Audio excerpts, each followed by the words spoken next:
But no, that's a goofball example about behaviour. But I want to reinforce the point. Your behaviour creates your brand. Your behaviour determines what people say about you. What people say about you is your brand.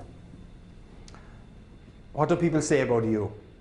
I'll leave it hanging there for a couple of seconds. In the business that you are in, creating an emotional relationship or a business relationship that's based on just more than pricing is really important. A few minutes ago I spoke about Starbucks. And how many Starbucks junkies do we have here in this room? Okay, quite a few of you. All right, okay, all right.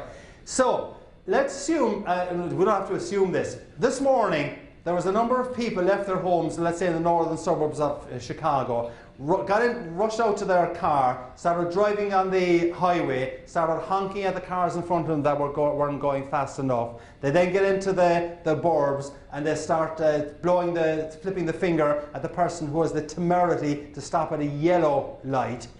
A yellow light, can you imagine it? I mean, good Lord. And they're honking, giving out, flipping the bird at everyone because people are driving so slowly. And then what this person will do will actually turn in to a Starbucks drive-through, where there's 11 cars in front of them, and they will wait 14 minutes to get their low-fat frappuccino with added whipped cream with a toss of cinnamon on top of it, right? And then when they get at their coffee, they're back out into the roads again, and they're going crazy at the people that are delaying them, right? Now, why does that happen? That happens because it wasn't a commercial transaction that went on there. It was an emotional transaction, right?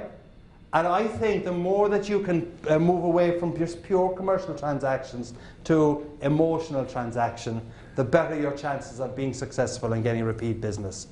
Do you remember the piece in the movie E.T. where the kind of fingers touched and the audience reaction was, ah, yeah, right. That's what you've got to try and create. That, in a sense, is what Starbucks has actually created. They've created an E.T. moment, an emotional transaction. And the question for you is, how can you create that kind of emotional transaction?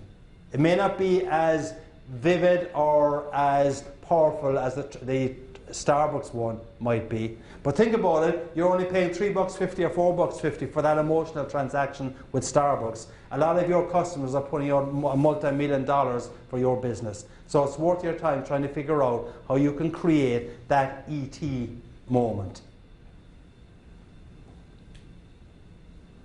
It's worth your time trying to figure out how your people, who hopefully have bought into the same goal and vision that you have got, can create that E.T. moment also.